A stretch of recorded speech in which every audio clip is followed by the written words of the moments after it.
Vous vivez dans un monde sans Angleterre, pas de Royaume-Uni, pas de nation stable, seulement des terres fragmentées, dirigées par des rois en guerre. Nous sommes au début du Moyen Âge. Après la chute de l'Empire romain, la Bretagne est abandonnée, et de nouveaux peuples arrivent, des tribus venues du continent. Les Angles, les Saxons, les Jutes. Peu à peu, ils s'installent, fondent des royaumes, et redessinent complètement le paysage. Mais ce monde est instable. Les alliances changent, les conflits éclatent, et aucun pouvoir ne domine vraiment. Alors comment ces royaumes anglo-saxons ont-ils émergé? Comment ont-ils évolué? Et comment ont-ils fini par donner naissance à l'Angleterre? Ce soir, vous allez plonger dans l'histoire des royaumes anglo-saxons. Mais avant de commencer, si vous aimez ces récits historiques immersifs, abonnez-vous, activez la cloche et laissez un j'aime pour soutenir la chaîne. Dites-moi en commentaire, selon vous, pourquoi certains royaumes survivent, alors que d'autres disparaissent. Et dites-moi aussi d'où vous écoutez cette vidéo, et à quelle heure vous plongez dans l'histoire. Installez-vous confortablement, et remontons le temps. Vous vous tenez immobile, les pieds légèrement enfoncés dans une terre humide, encore marquée par des siècles d'occupation romaine, mais déjà en train de changer. Le vent souffle doucement sur les plaines de Bretagne, transportant avec lui une odeur mêlée d'herbes sauvages, de fumée lointaine et de pierres froides. Autour de vous, les traces du monde romain sont toujours visibles, mais elles ne sont plus entretenues. Les routes pavées, autrefois solides et parfaitement alignées, se fissurent peu à peu. L'herbe pousse entre les pierres. Certaines portions sont déjà impraticables. Nous sommes au début du 5e siècle, dans les années qui suivent un événement majeur. En 410 après Jésus-Christ, l'Empire romain retire officiellement ses légions de Bretagne. Ce départ n'est pas brutal, pas spectaculaire, mais il marque une rupture profonde. Lentement, les soldats quittent l'île, appelés ailleurs pour défendre un empire qui vacille de toutes parts. Vous pouvez presque ressentir ce vide. Les forts, autrefois occupés par des soldats disciplinés, sont laissés à l'abandon. Les tours de guet ne sont plus surveillés. Les ordres ne viennent plus de Rome. Et surtout, personne ne vient remplacer ceux qui sont partis. Les habitants de Bretagne, que l'on appelle aujourd'hui les Romano-Britanniques, se retrouvent seuls. Vous traversez un ancien domaine agricole. Une villa romaine se dresse encore, avec ses murs de pierre pâle, ses mosaïques partiellement visibles sous la poussière. Mais elle est silencieuse. Peut-être a-t-elle été abandonnée.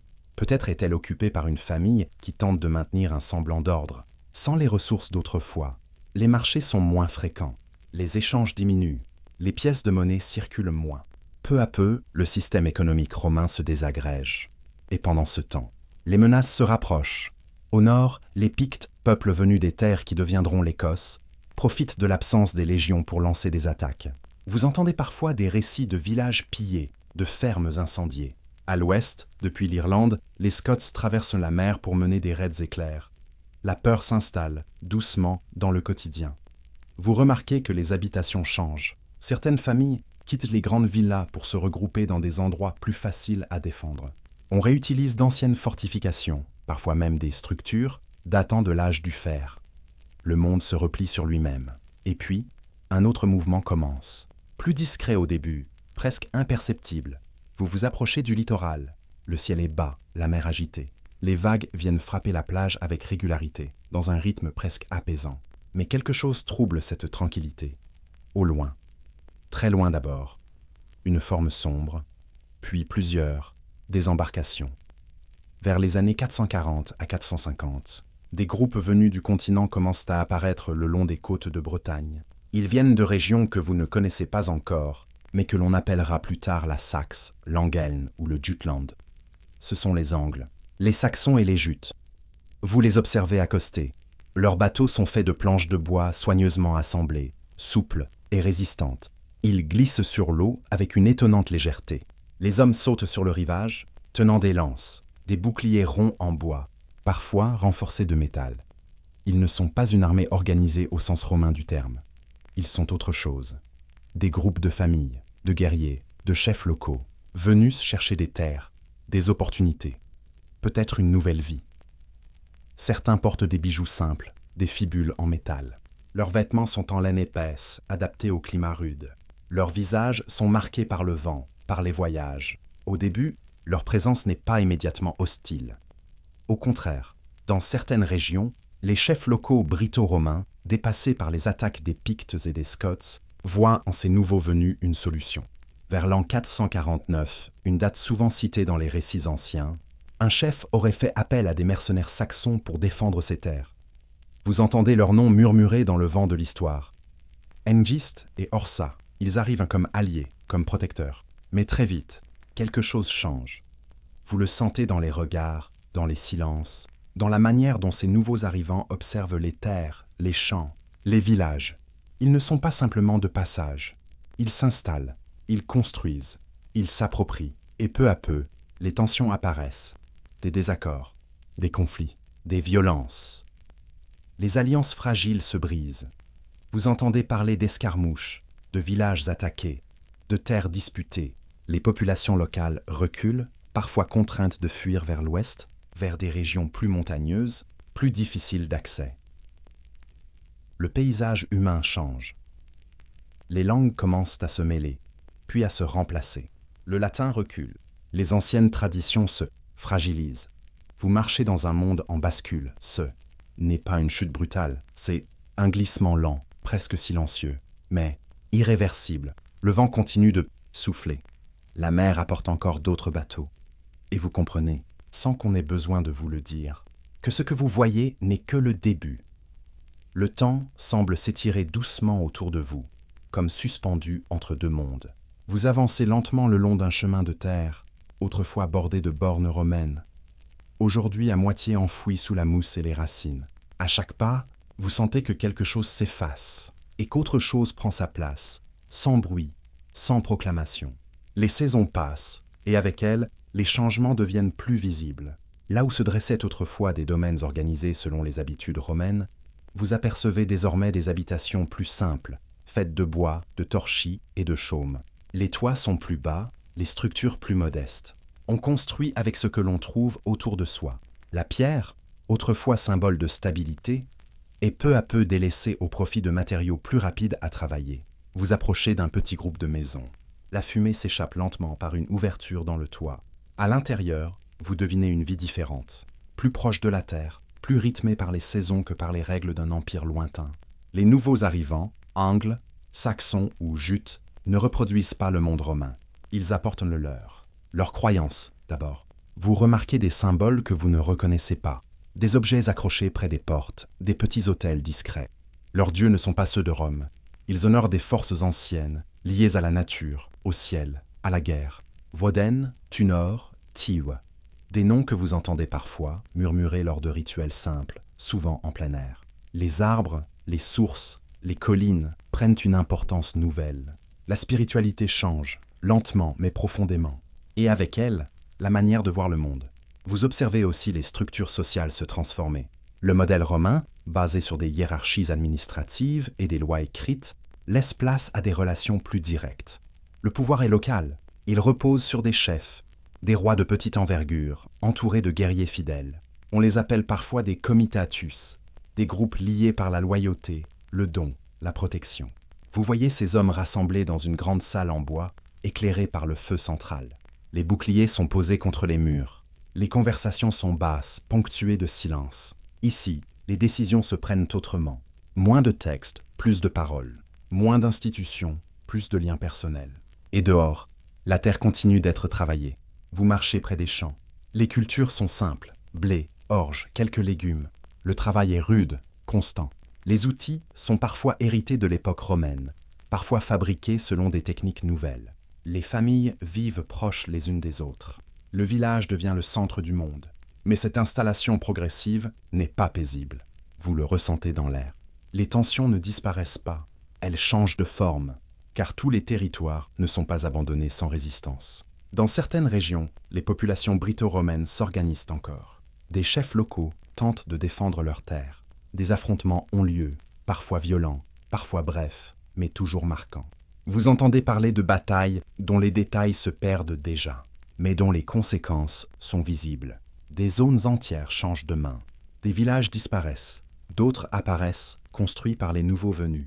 Peu à peu, une carte invisible se redessine. Vers la fin du siècle, autour des années 480 à 500, les implantations anglo-saxonnes deviennent plus solides. Ce ne sont plus seulement des groupes isolés, mais de véritables communautés enracinées. Les premières structures de royaumes émergent, encore fragiles, encore mouvantes. Vous sentez que quelque chose de plus grand est en train de naître. Mais pour l'instant, rien n'est encore figé. Tout est instable. Tout peut basculer. Vous vous arrêtez un instant, observant l'horizon. Le ciel est vaste, traversé par des nuages lents. Le vent continue de souffler, comme il le faisait avant les Romains, et comme il le fera longtemps après. Autour de vous, les sons sont simples. Le bruit du vent dans les herbes, le crépitement d'un feu, le cri lointain d'un oiseau. Et pourtant, dans cette apparente tranquillité, un monde entier est en train de se transformer. Les fondations de ce qui deviendra, bien plus tard, l'Angleterre, sont en train d'être posées. Pas dans la pierre, mais dans les gestes, les habitudes, les croyances. Le paysage autour de vous semble désormais différent. Non pas dans sa forme, mais dans la manière dont il est habité. Là où vous perceviez autrefois une terre en transition, vous sentez maintenant une organisation nouvelle, encore fragile, mais bien réelle. Les clairières se sont agrandies, les villages se sont fixés, et surtout, des territoires commencent à porter des noms. Vous marchez à l'aube, dans une brume légère qui recouvre les champs. Au loin, une grande salle en bois se dessine peu à peu. C'est le cœur du pouvoir local. Pas un palais de pierre, ni une cité fortifiée comme à l'époque romaine, mais un lieu vivant, fait de poutres massives, de toits de chaume et de chaleur humaine. Nous sommes à la fin du vieux siècle et au début du VIe siècle, autour des années 500 à 550. C'est une période importante, car les groupes anglo-saxons, installés depuis plusieurs générations maintenant, ne se contentent plus d'occuper la terre. Ils commencent à structurer leur pouvoir. Les premiers royaumes émergent. Vous entendez leurs noms, doucement, comme s'ils flottaient dans l'air du matin. Le Kent, au sud-est, proche de la mer. Le Sussex, le royaume des Saxons du sud. Le Wessex, plus à l'ouest. Et plus au nord, l'Est Anglie, la Mercie, la Northumbrie. Ce ne sont pas encore des royaumes au sens que vous pourriez imaginer aujourd'hui. Ils sont instables, changeants, souvent contestés. Mais ils existent. Vous entrez dans un village du Kent. Les habitations sont regroupées autour de la grande salle du roi. Le sol est boueux, marqué par les passages répétés des hommes et des animaux.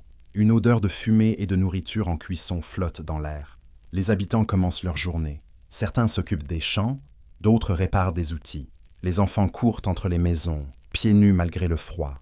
La vie est simple, mais organisée autour d'un centre, le roi. Ce roi, vous ne le voyez pas encore, mais vous ressentez sa présence. Il n'est pas un souverain lointain, il est ici, proche, accessible mais respecté. Son pouvoir repose sur plusieurs éléments. Sa capacité à protéger, à distribuer des richesses, à maintenir la loyauté de ses guerriers. Il ne gouverne pas seul. Autour de lui, des hommes influents conseillent, décident, participent. Vous entrez lentement dans la grande salle. La lumière est faible, filtrée par les ouvertures. Le feu central éclaire les visages. Des bancs en bois longent les murs. Des boucliers sont accrochés, décorés de motifs simples mais puissants. C'est ici que tout se joue. Les alliances, les décisions, les festins. Vous imaginez une soirée. Le roi assis au centre, ses hommes autour de lui. On partage de la nourriture, de la viande, du pain, de la bière. Mais ce n'est pas seulement un repas. C'est un moment de lien. Le roi donne. Et en retour, il reçoit la fidélité. Ce système, vous le comprenez peu à peu, est au cœur de ces nouveaux royaumes. Il n'y a pas encore d'administration complexe, ni de loi écrite comme sous Rome. Les règles existent, mais elles sont transmises oralement, portées par la mémoire des hommes. Et surtout, par la tradition. Vous entendez parler de lignées, d'ancêtres, de récits qui justifient le pouvoir d'un chef. Le passé devient un outil pour légitimer le présent, mais ce pouvoir reste fragile, car chaque royaume est entouré d'autres royaumes, et chacun cherche à s'étendre. Les frontières ne sont pas fixes, elles bougent au rythme des alliances et des conflits. Une rivière peut marquer une limite, jusqu'à ce qu'une bataille la redéfinisse. Vous marchez vers les limites du territoire. Il n'y a pas de mur, pas de frontières visibles, seulement une sensation, un changement subtil, peut-être une autre manière de parler, une autre façon de s'habiller, et parfois une méfiance, car au-delà de cette limite, un autre roi règne, un autre groupe d'hommes, un autre monde, pourtant si proche. Vers les années 550, certains royaumes commencent à prendre plus d'importance. Le Kent, par exemple, bénéficie de sa position proche du continent. Les échanges y sont plus fréquents, les influences extérieures y arrivent plus facilement. Vous ressentez cette ouverture. Des objets venus d'ailleurs circulent, des idées aussi. Mais tout cela reste encore discret. Ce que vous voyez avant tout, c'est un monde morcelé, un patchwork de terre, de pouvoirs, de cultures proches mais distinctes. Et au milieu de tout cela, vous avancez lentement, témoin silencieux de la naissance de ces royaumes. Des royaumes encore jeunes, encore incertains, mais déjà essentiels pour comprendre ce qui viendra ensuite. Le soleil se lève doucement, la brume se dissipe, et devant vous, les contours d'un nouveau monde deviennent un peu plus nets. Le jour s'est maintenant installé, lentement, sans brusquerie. Comme tout ici, la lumière éclaire les champs humides, les toits de chaume encore perlés de rosée, et les silhouettes qui s'activent déjà depuis plusieurs heures. Vous ressentez cette régularité, presque apaisante, d'un monde où chaque geste semble répété depuis des générations. Et pourtant, tout est encore en train de se construire. Vous quittez le village du Kent pour vous enfoncer plus loin à l'intérieur des terres. À mesure que vous avancez, le paysage change subtilement. Les villages sont espacés, parfois isolés, entourés de forêts épaisses où la lumière pénètre difficilement. Le silence y est plus profond, seulement troublé par le craquement des branches ou le passage, discret d'un animal. C'est dans ces espaces que se dessine une autre réalité des royaumes anglo-saxons. Car si les centres de pouvoir semblent organisés, les marges, elles, restent incertaines. Vous arrivez dans une zone disputée sans qu'aucune frontière claire ne vous en avertisse. Ici, l'autorité d'un roi peut être contestée, ignorée ou simplement absente. Les habitants vivent avec cette incertitude, cette conscience que tout peut changer rapidement. Vous sentez une forme de tension dans l'air. Les regards sont plus méfiants. Les habitations sont parfois construites en retrait, protégées par des haies, des palissades sommaires. On garde les outils à portée de main, non seulement pour travailler, mais aussi pour se défendre.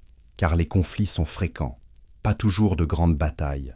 Non, plutôt des affrontements rapides, des raids, des prises de territoire progressives. Un groupe arrive, teste la résistance, repart, puis revient plus nombreux. Petit à petit, une zone bascule. Vous entendez parler de rivalité entre royaumes. Le Sussex contre le Wessex, la Mercie qui commence à s'étendre. La Northumbrie, plus au nord, qui se forme à partir de deux anciens royaumes, la Bernicie et la Deira, réunis au début du 7e siècle, autour des années 604-605. Ces noms circulent, portés par les voyageurs, les marchands, les conteurs. Ils ne sont pas encore inscrits sur des cartes, mais ils existent dans les esprits. Vous vous arrêtez près d'un petit groupe d'hommes en train de discuter. Leurs voix sont basses, sérieuses. Ils évoquent une alliance récente, un mariage entre deux familles influentes, destiné à éviter un conflit ou à le préparer autrement. Car ici, tout est lié. La guerre, le pouvoir, la famille. Les mariages ne sont pas seulement des unions personnelles. Ils sont des outils politiques. Ils permettent de créer des liens, de stabiliser des relations, ou parfois de revendiquer des droits sur un territoire. Vous commencez à comprendre que ces royaumes, bien que jeunes, possèdent déjà une complexité profonde. Rien n'est figé. Tout est négociation. Tout est équilibre. Et au centre de cet équilibre, il y a toujours le roi. Mais ce roi n'est jamais totalement en sécurité. Son pouvoir dépend de sa capacité à maintenir la loyauté de ses hommes. S'il échoue, s'il perd une bataille importante, s'il ne distribue pas suffisamment de richesses, il peut être remplacé par un rival, par un membre de sa propre famille, ou simplement oublié. Vous ressentez cette fragilité, elle est partout, dans les décisions prises autour du feu, dans les regards échangés lors des rassemblements, dans le silence qui suit certaines annonces. Vous reprenez votre marche, traversant une rivière peu profonde. L'eau est froide, claire, et vous sentez le courant contre vos jambes. De l'autre côté, un autre territoire commence, un autre royaume, peut-être la Mercie, en pleine expansion vers le centre de l'île, surtout à partir de la fin du VIe siècle. Ce royaume, vous le sentez, est en train de devenir puissant. Il absorbe peu à peu les terres voisines, étendant son influence. Mais rien n'est encore certain, car d'autres royaumes grandissent aussi. Le Wessex, à l'ouest, commence à s'imposer. La Northumbrie, au nord, devient un centre important, notamment grâce à ses liens avec les traditions anciennes et les échanges avec d'autres régions. Vous êtes au cœur d'un monde en mouvement, un monde sans unité, mais pas sans structure, un monde où chaque jour peut redessiner les équilibres. Et pourtant, malgré cette instabilité, une forme de continuité existe. Dans les gestes du quotidien, dans les saisons qui reviennent, dans les histoires racontées le soir, autour du feu, vous entendez une voix, douce, presque chantante, qui raconte les origines d'un peuple, les exploits d'un ancêtre, les batailles passées. Ces récits donnent du sens à ce monde en construction. Ils relient le présent à un passé parfois incertain, mais toujours nécessaire. Le soleil commence à descendre lentement, les ombres s'allongent, et vous réalisez que ces royaumes, encore jeunes et divisés, sont en train de poser les bases d'une histoire plus vaste, une histoire qui, un jour, cherchera à s'unifier. Mais pour l'instant, vous êtes encore dans un monde fragmenté, vivant, instable et profondément humain. Le jour se lève lentement sur un village anglo-saxon. Une brume fine recouvre encore les champs, comme un voile léger posé sur la terre. L'air est frais, presque humide, et vous sentez sous vos pieds la souplesse du sol. Travaillé, foulé, retourné depuis des années par les mêmes gestes répétés. Vous êtes au cœur d'un village, un de ces petits mondes isolés qui composent l'essentiel de la vie dans les royaumes anglo-saxons. Ici, loin des grandes décisions des rois et des conflits entre territoires, la vie suit un rythme plus simple, mais non moins exigeant. Vous entendez les premiers sons de la journée. Le grincement d'une porte en bois, le souffle d'un animal, dans une étable, le crépitement d'un feu que l'on ravive. Doucement, les habitations autour de vous sont modestes. Des structures en bois, construites avec des poteaux plantés directement dans le sol. Les murs sont faits de torchis, un mélange de terre, de paille et d'eau, appliqué entre des branches tressées. Le toit, épais, est couvert de chaume, parfois un peu irrégulier, mais efficace contre la pluie. Vous vous approchez de l'une de ces maisons. En entrant, vous devez légèrement vous baisser. L'espace est bas, sombre, mais habité. Une lumière douce filtre par une ouverture dans le toit, laissant échapper la fumée du foyer central. L'odeur est forte, un mélange de bois brûlé, de nourriture, de laine humide. Mais elle n'est pas désagréable. Elle est familière. Autour du feu, une famille s'éveille lentement. Les corps s'étirent. Les gestes sont lents, presque silencieux. On ne parle pas beaucoup au réveil. On écoute d'abord le monde autour de soi. Vous remarquez les objets simples, des bols en bois, des outils posés contre le mur, quelques tissus pliés avec soin. Chaque chose a une utilité. Rien n'est superflu. La vie ici est rythmée par les besoins essentiels. Se nourrir, se protéger, survivre aux saisons. Vous sortez à nouveau et le village s'anime peu à peu. Les hommes se dirigent vers les champs, portant des outils rudimentaires, houes, faucilles, bêches. Les femmes s'occupent de la préparation des repas, du tissage, de l'entretien du foyer. Mais ces rôles ne sont pas rigides. Chacun participe selon les besoins. Les enfants, eux, apprennent en observant. Ils suivent, imitent, répètent. Il n'y a pas d'école. Au sens que vous pourriez imaginer. La transmission se fait dans les gestes, dans les regards, dans le quotidien, vous. Marchez vers les champs. La terre est travaillée en bandes longues, parfois séparées par des lignes d'herbe. On cultive principalement des céréales, du blé, de l'orge, parfois de l'avoine. Ces cultures sont essentielles. Elles nourrissent le village, mais aussi les animaux. Car les animaux sont partout. Des porcs fouillant le sol près des habitations. Des poules picorent entre les pas des habitants. Plus loin, des bœufs tirent lentement une charrue en bois, guidés par un homme concentré, dont les gestes sont précis, répétés, presque mécaniques. Le travail est lent, mais constant. Vous sentez le poids du temps dans chaque action. Ici, rien ne se fait dans la précipitation, mais rien ne peut être négligé, car une mauvaise récolte peut tout changer. Vous le comprenez en observant les visages. Il y a une forme de vigilance permanente, une attention aux signes de la nature. Le ciel, les nuages, l'humidité de la terre, tout est observé, interprété. Le moindre changement peut être décisif. Vous vous approchez d'un petit potager. Des plantes y poussent, modestes mais précieuses. Des légumes simples, des herbes médicinales. On y cultive ce qui peut compléter l'alimentation, soigner, soulager. Car la santé est fragile. Il n'y a pas de médecin au sens moderne. Seulement des connaissances transmises, parfois anciennes, parfois incertaines. Des plantes, des gestes, des prières. Vous entendez une femme parler doucement à un enfant malade, lui donnant une infusion chaude. Ses gestes sont calmes, rassurants. Dans ce monde, prendre soin est aussi une forme de savoir. Le soleil monte, lentement dans le ciel. La brume s'est dissipée et le village est, maintenant pleinement éveillé. Vous ressentez une forme de stabilité, une routine, mais aussi une fragilité, constante. Car derrière cette apparente simplicité, chaque jour est un équilibre, entre abondance et manque, entre sécurité et danger, entre vie et survie. Et vous, au milieu de ce village, vous commencez à comprendre ce que signifie réellement vivre dans ce monde anglo-saxon, un monde proche de la terre, exigeant, mais profondément humain. Le vent passe doucement entre les maisons et la journée ne fait que commencer. La journée avance lentement, sans heurts, comme portée par une habitude ancienne que rien ne semble pouvoir interrompre. Le soleil est maintenant plus haut dans le ciel, réchauffant doucement les toits de chaume et les chemins de terre. Vous ressentez cette chaleur discrète sur votre peau, mêlée à l'odeur persistante de fumée et de terre. Le village vit, respire, s'organise, sans bruit excessif, sans agitation inutile. Vous vous éloignez légèrement des champs pour revenir vers le cœur du village. Là, d'autres activités occupent les habitants, moins visibles au premier regard, mais tout aussi essentielles.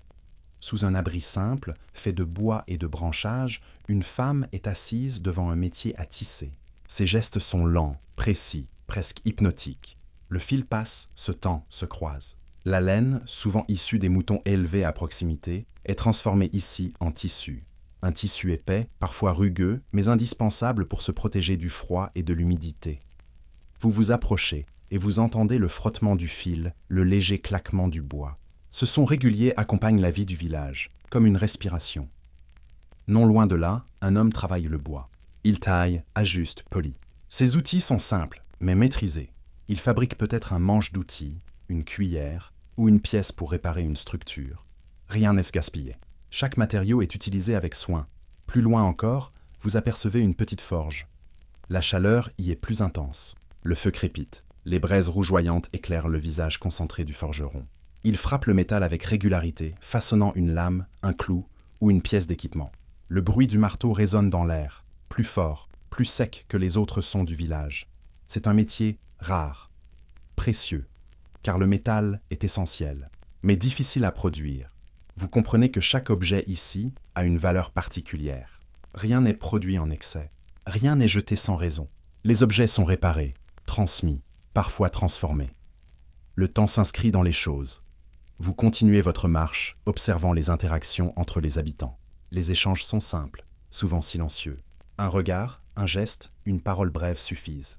La communauté fonctionne sur une forme de compréhension implicite. Chacun connaît sa place. Mais cette place n'est pas figée. Elle évolue avec l'âge, avec les besoins, avec les circonstances. Vous remarquez un groupe d'enfants près d'un point d'eau. Ils jouent, rient doucement, mais apprennent aussi. L'un d'eux imite les gestes d'un adulte, tenant un petit outil en bois. Un autre observe attentivement un aîné en train de réparer un panier. L'apprentissage est constant, naturel, intégré à la vie. Vous vous arrêtez un instant pour écouter les sons autour de vous. Le vent dans les arbres, le murmure des voix, le bruit des pas sur la terre. Rien n'est brusque, rien n'est excessif. Et pourtant, la vie ici n'est pas facile. Vous le sentez dans les corps, dans les mains, marqués par le travail, dans les visages parfois fatigués, car chaque journée demande un effort. Et chaque saison apporte ses défis, mon hiver surtout, est une épreuve. Vous imaginez le froid, les réserves limitées, les maladies. Le village doit se préparer longtemps à l'avance. Stocker, conserve, anticipa. Une erreur, un oubli, peut avoir des conséquences graves. Vous entendez parler de famines passées, de récoltes perdues, d'années difficiles. Ces souvenirs restent présents, transmis comme des avertissements. Mais il y a aussi des moments plus légers, plus doux. Vous les percevez en fin de journée. Le soleil commence à descendre lentement, projetant une lumière dorée sur les habitations. Les activités se calment, les outils sont rangés, les animaux sont rassemblés, le village se recentre. Vous êtes attiré par la grande salle, encore une fois, mais cette fois, l'ambiance est différente, plus détendue. On s'y rassemble pour manger, pour partager, pour écouter. Des histoires sont racontées, des récits anciens. transmis de génération en génération. Il parle d'ancêtres, de voyages, de batailles, mais aussi de créatures, de forces invisibles, de mystères. Vous vous asseyez discrètement. Le feu éclaire les visages, les ombres dansent sur les murs. Et vous vous laissez porter par ces voix calmes, ces mots répétés, ces images qui prennent forme dans l'esprit. Dans ces moments-là, le temps semble ralentir encore davantage. La fatigue de la journée se fait sentir. Les corps se détendent. Les esprits s'apaisent. Vous comprenez alors que, malgré les difficultés, malgré l'incertitude, il existe ici une forme d'équilibre, une harmonie simple, fragile, mais réelle. Vous restez là, quelques instants encore. Puis, lentement, le silence s'installe. Les voix s'éteignent, le feu diminue et le village s'endort. Sous le ciel vaste, parsemé d'étoiles, un nouveau jour viendra et avec lui, les mêmes gestes, les mêmes efforts, mais aussi la même vie. La nuit s'est lentement retirée, laissant place à une lumière pâle, presque froide. Vous ouvrez les yeux sur un monde qui, derrière son apparente tranquillité, est traversé par des tensions profondes. Le vent est plus vif ce matin, comme s'il portait avec lui des échos lointains, des rumeurs, des inquiétudes, des récits de conflits. Vous quittez le village encore endormi pour vous diriger vers un lieu plus central, plus animé, là où le pouvoir se concentre, là où les décisions se prennent. La grande salle du roi, elle se dresse devant vous, imposante malgré ses matériaux simples. Le bois sombre, les poutres épaisses, les portes lourdes. Rien ici n'est décoratif au sens inutile. Tout évoque la solidité, la protection et l'autorité. Vous entrez lentement. L'air est plus dense, chargé de fumée et de tension. Les hommes sont déjà rassemblés. Certains sont assis, d'autres debout, appuyés contre les murs. Leurs visages sont fermés, concentrés. Aujourd'hui, il ne s'agit pas d'un festin. Il s'agit de décider, car dans ce monde anglo-saxon, le pouvoir d'un roi ne repose pas sur une couronne ou un trône figé dans le marbre. Il repose sur sa capacité à agir, à protéger, à vaincre. Vous observez le roi. Il n'est pas entouré de faste. Il porte des vêtements simples, mais de meilleure qualité. Son regard est attentif, mesuré. Il écoute plus qu'il ne parle. Autour de lui, ses conseillers, ses guerriers les plus fidèles, ceux qui composent ce cercle étroit de confiance. On évoque une menace, un royaume voisin, peut-être le Wessex, qui cherche à étendre son influence vers l'Est, ou la Mercie, dont la puissance grandit lentement au cœur de l'île, surtout à partir de la fin du VIe siècle. Les noms circulent. Les informations sont parfois incertaines, mais une chose est claire, le conflit est proche. Dans ces royaumes encore jeunes, les guerres ne sont pas exceptionnelles. Elles sont fréquentes, presque constantes. Mais elles ne ressemblent pas toujours à de grandes batailles rangées. Ce sont souvent des affrontements rapides, des raids, des prises de territoire progressives. Vous entendez parler de terres contestées, de villages situés à la frontière, de ressources convoitées, car la guerre, ici, n'est pas seulement une question de pouvoir, c'est aussi une question de survie. Plus de terre, c'est plus de nourriture, plus de ressources, c'est plus de stabilité. Le roi doit donc agir, mais il ne peut pas le faire seul. Il dépend de ses hommes, de leur loyauté, de leur engagement. Vous voyez certains guerriers se lever, parler à leur tour. Ils évoquent leurs expériences passées, leurs victoires, leurs pertes. Leurs voix sont calmes, mais déterminées.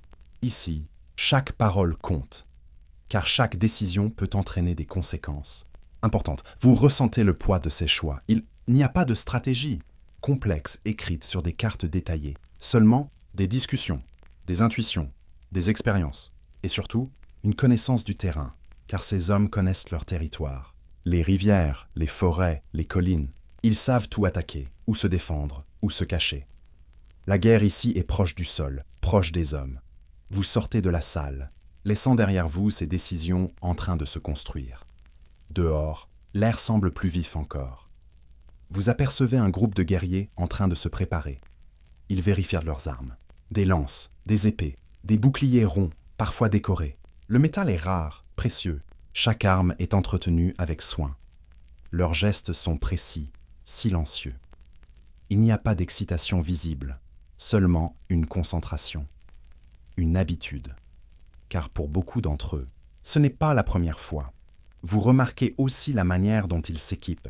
Leurs vêtements sont adaptés, renforcés parfois par des pièces de cuir ou de métal. Rien n'est uniforme, mais tout est fonctionnel. Ils ne ressemblent pas à une armée, organisée comme celle de Rome. Mais ils sont efficaces, parce qu'ils se connaissent, parce qu'ils se font confiance. Vous marchez à leur côté, en silence, et vous comprenez que, dans ce monde, la guerre fait partie du quotidien. Elle n'est pas toujours visible, mais elle est toujours présente, dans les décisions, dans les regards, dans les préparatifs. Le soleil monte lentement dans le ciel, et avec lui, une tension diffuse. Quelque chose est sur le point de se produire. Un affrontement, une avancée, un basculement. Vous ne savez pas encore lequel, mais vous sentez que ce monde, que vous observez depuis le début, est en train de se structurer aussi par la guerre, par les rivalités, par les ambitions. Et au cœur de tout cela, des hommes, des rois, des choix. Vous avancez encore un peu, et au loin, dans la lumière du matin, vous apercevez les premières silhouettes s'éloigner. La guerre commence souvent ainsi, sans bruit, sans annonce, juste un départ. Le jour est maintenant bien installé, mais une tension sourde continue de parcourir l'air, comme un fil invisible reliant chaque geste, chaque regard. Vous suivez à distance le groupe de guerriers qui a quitté le village. Leurs pas sont réguliers, mesurés, presque silencieux malgré le poids de leur équipement. Le chemin qu'ils empruntent n'est pas une route pavée comme autrefois sous Rome, mais une simple trace dans la terre, marquée par le passage répété d'hommes et d'animaux. Autour de vous, la nature semble indifférente. Les oiseaux chantent, le vent agite les branches, et pourtant, vous sentez que quelque chose d'important est en train de se jouer. Car dans ce monde anglo-saxon, la guerre n'est jamais très loin. Elle peut surgir à tout moment, sous la forme d'un raid rapide, d'une embuscade dans une forêt, ou d'un affrontement plus direct. Lorsque deux forces se rencontrent, vous avancez encore, jusqu'à atteindre une légère élévation. De là, vous pouvez observer une vallée en contrebas. Un cours d'eau la traverse, bordé de végétation dense. C'est un lieu stratégique, un passage, un point de rencontre ou de confrontation. Les guerriers s'arrêtent, ils observent, ils attendent. Le silence s'installe. Puis, au loin, d'autres silhouettes apparaissent, un autre groupe, un autre royaume. Peut-être des hommes de la Mercie, dont la puissance ne cesse de croître au 7e siècle, notamment sous des rois comme Penda, actif autour des années 626 à 655.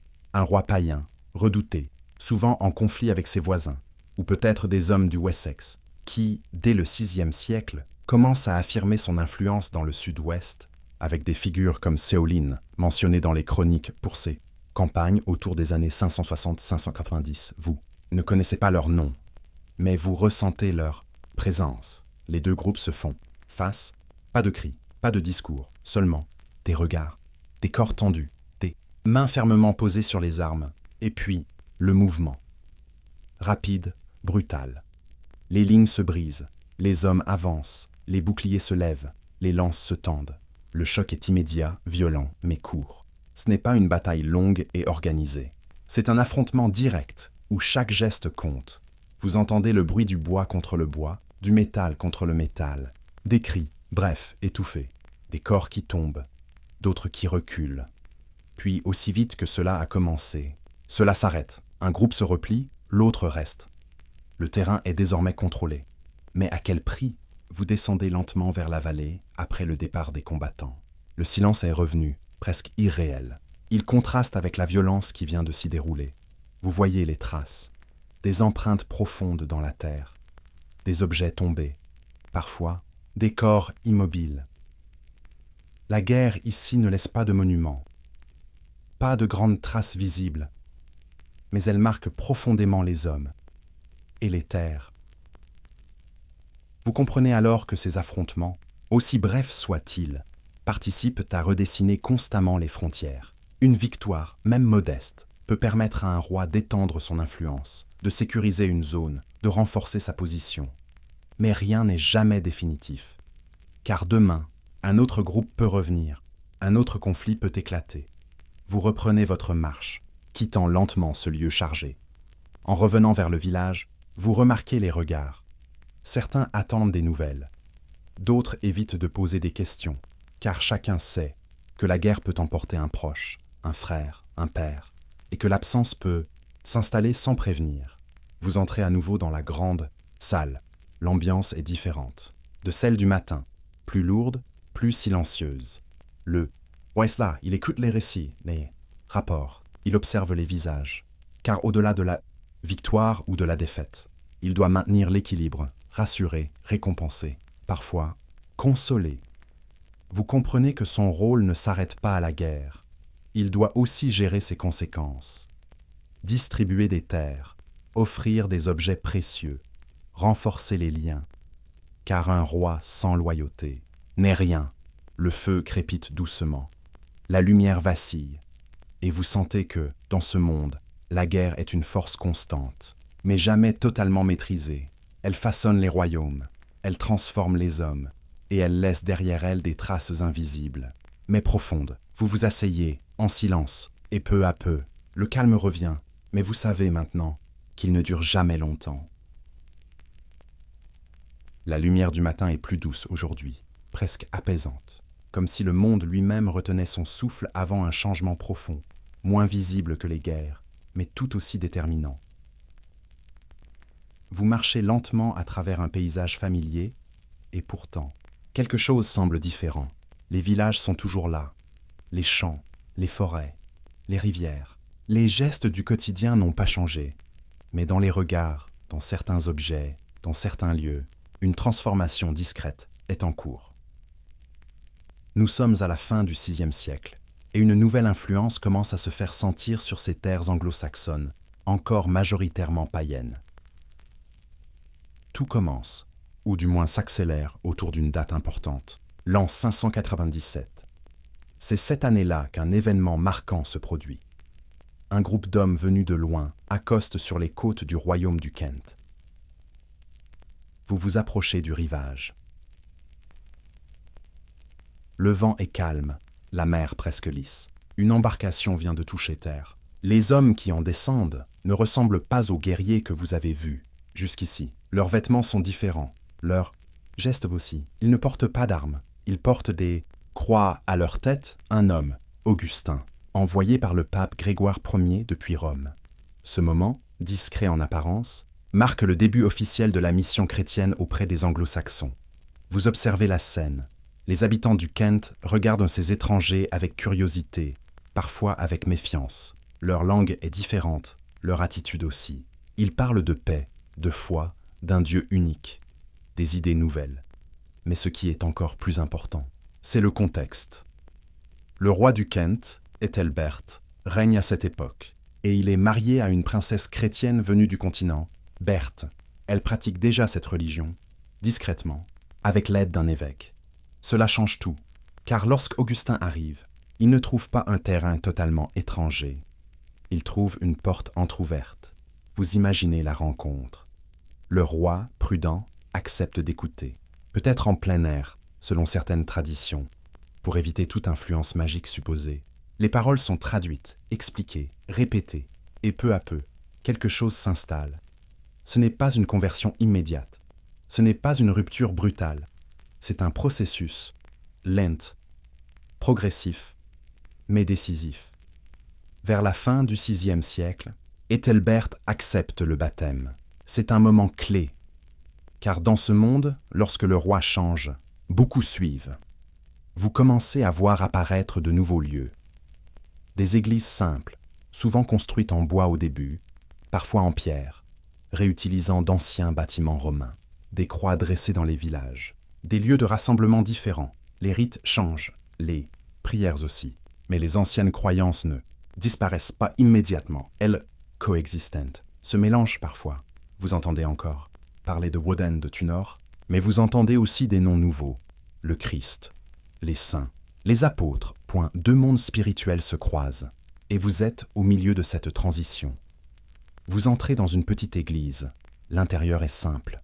Quelques bancs, un autel, une lumière douce. Le silence y est différent de celui des forêts ou des champs. Plus intérieur, plus posé. Un homme parle doucement, il enseigne, il raconte. Car le christianisme apporte aussi quelque chose de nouveau.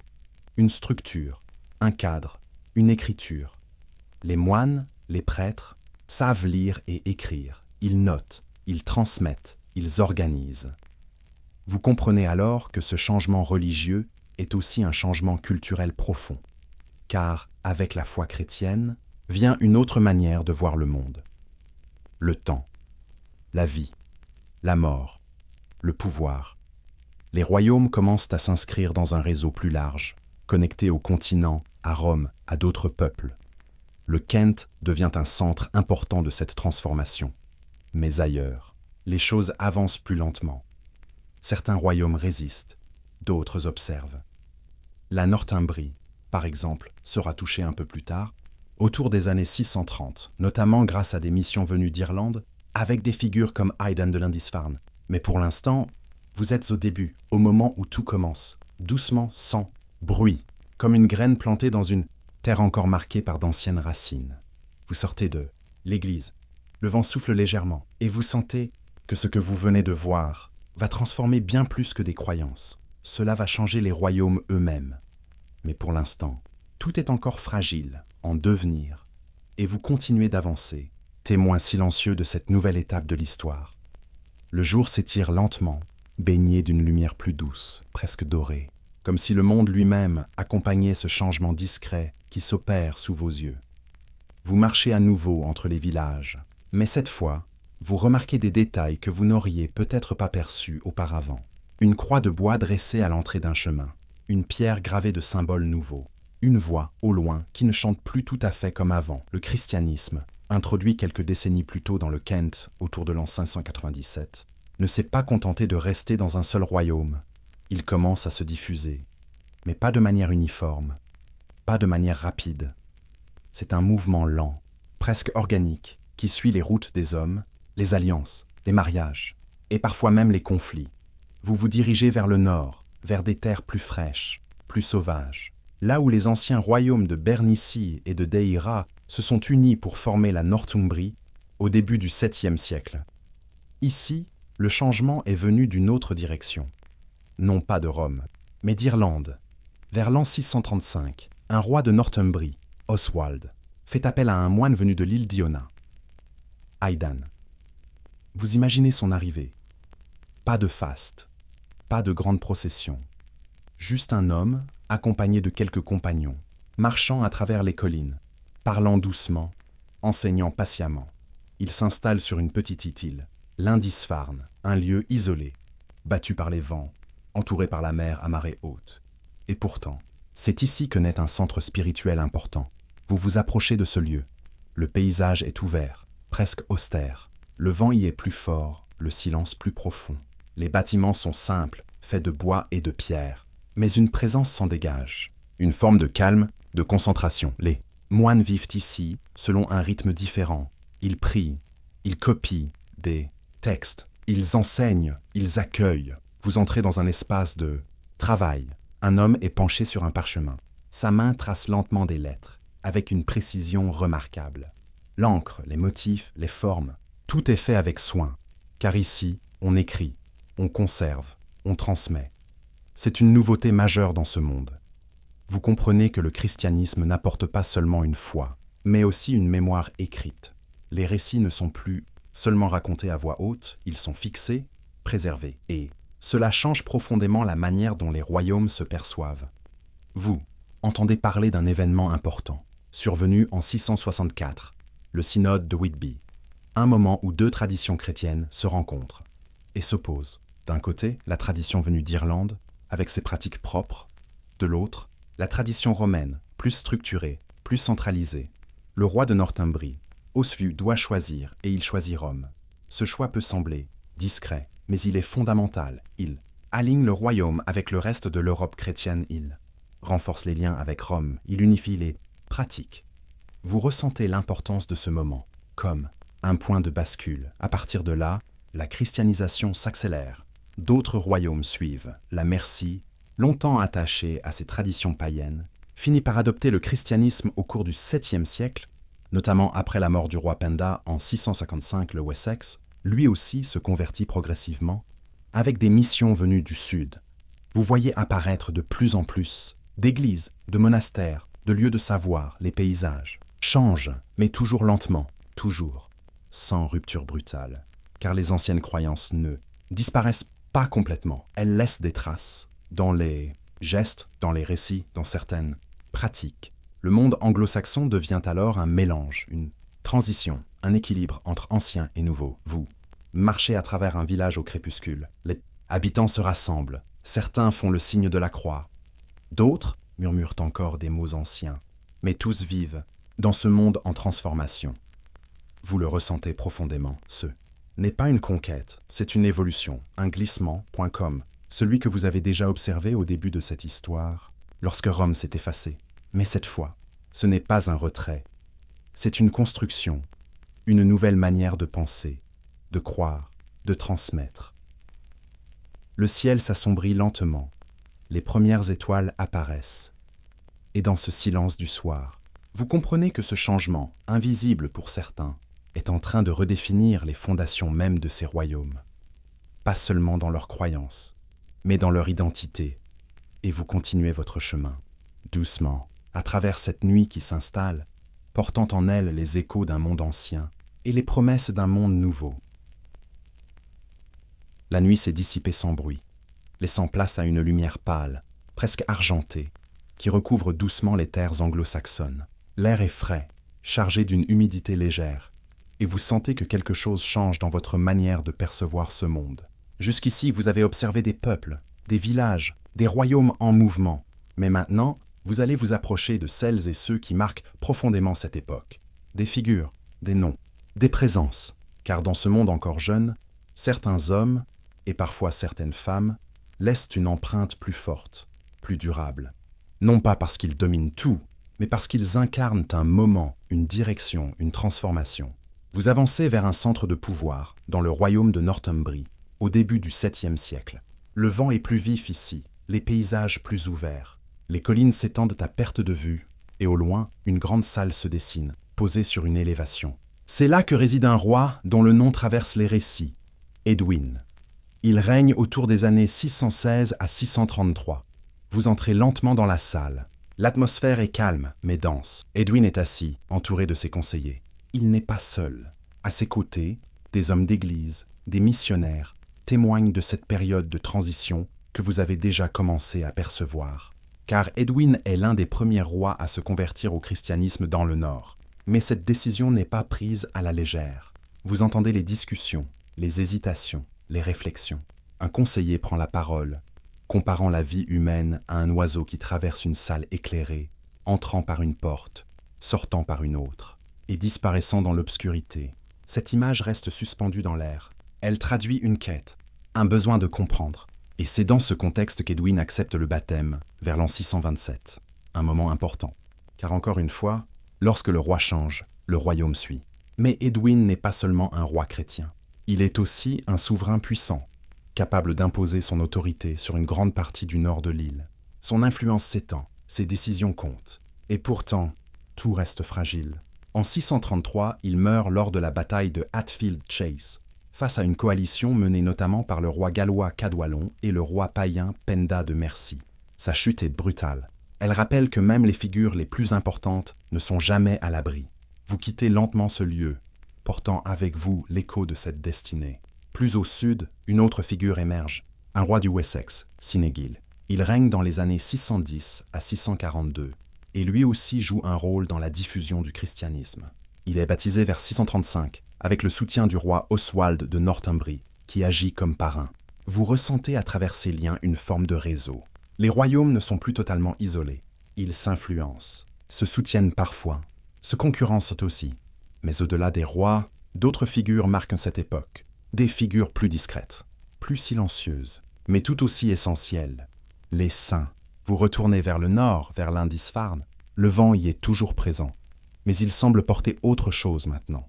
Une forme de sérénité. Vous retrouvez Aidan. Il marche lentement, souvent à pied, refusant les chevaux pour rester proche des gens. Il parle avec douceur, enseigne avec patience. Il ne cherche pas à imposer, mais à convaincre. Sa présence transforme les lieux, pas par la force, mais par la constance. Après lui, d'autres suivent. Cuthbert, par exemple, au 7e siècle également. Un homme qui choisit parfois la solitude, se retirant dans des lieux isolés pour prier, pour méditer, mais qui revient aussi vers les communautés, pour guider, pour soigner, pour accompagner. Vous l'imaginez marchant sur les collines, entouré de silence, écoutant le vent, observant la mer. Ces figures spirituelles apportent une autre forme d'autorité, moins visible, mais profonde. Elles influencent les rois, les conseillent, les orientent et parfois les apaisent. Vous comprenez alors que ce monde anglo-saxon n'est pas seulement structuré par la guerre et le pouvoir.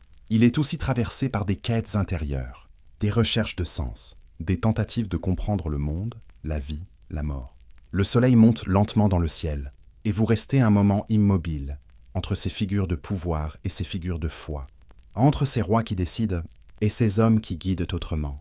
Deux forces, deux chemins, qui peu à peu façonnent ensemble l'histoire de ces royaumes. Le jour avance doucement, comme retenu par le poids des histoires que vous venez de traverser. Les visages de ces rois, les pas silencieux des moines, les paroles échangées dans les grandes salles, tout semble encore flotter autour de vous, comme un écho persistant. Vous poursuivez votre chemin, guidé non plus seulement par les lieux, mais par ces figures qui donnent une direction à ce monde en transformation. Car si certains rois marquent par leur pouvoir ou leur victoire, d'autres laissent une empreinte plus durable encore, par leur capacité à structurer, à organiser, à faire évoluer en profondeur les royaumes. Vous vous dirigez vers la Mercie, au cœur de l'île, un territoire vaste, souvent instable, longtemps attaché à ses traditions anciennes. Ici, les changements ont été plus lents, plus résistants. Mais au 7e siècle, une figure se détache, à la fois redoutée et respectée. Penda il règne jusqu'en 655. Vous ne le voyez pas directement, mais vous ressentez sa présence à travers les récits. On parle de lui comme d'un roi puissant, resté fidèle aux croyances païennes, alors que d'autres se convertissent. Il mène de nombreuses guerres, notamment contre la Northumbrie, et joue un rôle majeur dans les équilibres de pouvoir. Sa victoire contre Edwin en 633, puis ses affrontements répétés avec Oswald et Oswiu, marquent profondément cette époque, et pourtant, après sa mort, tout change. La Mercie, jusque-là résistante, s'ouvre progressivement au christianisme, comme si, avec la disparition de ce roi, une nouvelle étape devenait possible. Vous avancez encore, et vous sentez que le pouvoir, dans ce monde, est toujours lié à des trajectoires humaines, des choix, des convictions, des moments décisifs, mais au-delà des rois. Vous retrouvez ces figures plus discrètes, mais essentielles. Les moines, les évêques, les femmes aussi, parfois, qui jouent un rôle dans la transmission, dans l'accueil, dans la foi. Vous entrez dans un monastère. Le silence y est profond, mais jamais vide. Il est rempli de gestes lents, de respirations calmes, de pensées concentrées. Les murs sont simples, mais l'espace est organisé avec soin. Un homme vous guide du regard, sans parler. Vous observez les activités. Certains prient, immobiles, les yeux fermés. D'autres travaillent la terre, cultivent, entretiennent. Et puis, dans une pièce plus retirée, vous retrouvez ce geste que vous avez déjà aperçu. L'écriture. Un moine trace lentement des lettres sur un parchemin. Chaque mot est posé avec attention. Chaque ligne est alignée, réfléchie. Parfois, des motifs apparaissent, des couleurs, des formes entrelacées. Ce travail est long, exigeant, mais il permet de conserver, de transmettre. Des textes religieux, bien sûr, mais aussi des récits, des chroniques, des fragments d'histoire, ces batians que certains se nomment traverseront le temps, que certaines figures ne seront pas oubliées. Vous comprenez alors que ces moines sont aussi des gardiens de mémoire. Sans eux, beaucoup de choses se perdraient. Vous sortez du monastère, et le vent vous accueille à nouveau. Il semble plus léger maintenant, comme si ces lieux avaient une influence sur l'air lui-même. Vous marchez vers un autre village, et là, vous entendez parler d'une femme, une abbesse, Hilda, de Whitby. Elle vit au 7e siècle et dirige un monastère double, accueillant hommes et femmes. Elle est respectée, écoutée, consultée même par des rois. Vous imaginez sa présence, calme, forte, une autorité différente, mais bien réelle. C'est dans son monastère que se tient le synode de Whitby en 664, ce moment que vous avez déjà entrevu, où les traditions chrétiennes s'affrontent, puis s'unifient. Elle est là, au centre, discrète, mais essentielle. Vous ressentez à travers elle une autre facette de ce monde, moins visible mais profondément influente. Le soleil commence à descendre lentement, les ombres s'allongent, et vous réalisez que ces figures, rois, saints, abbesses, ne sont pas seulement des noms dans une histoire, ils sont des points d'ancrage, des repères. Dans un monde encore instable, encore en construction, ils donnent une direction, une forme, un sens. Vous vous arrêtez un instant, regardant l'horizon, et vous comprenez que sans eux, ces royaumes seraient différents, peut-être plus fragmentés, peut-être plus silencieux. Mais avec eux, une mémoire se construit, une identité se dessine, et vous, témoin de ces vies, de ces choix, de ces trajectoires, vous continuez votre marche, doucement, porté par le souffle de cette histoire en train de s'écrire. Le matin s'installe doucement, avec cette lumière pâle et diffuse qui semble glisser sur les toits de chaume et les chemins encore humides. Vous ressentez une atmosphère différente aujourd'hui, moins tendue que celle des guerres, moins intérieure que celle des monastères. Quelque chose de plus fluide, de plus vivant. Vous marchez vers un lieu où les chemins se croisent, où les gens arrivent de directions différentes, portant avec eux des objets, des nouvelles, des fragments de mondes lointains. Un marché.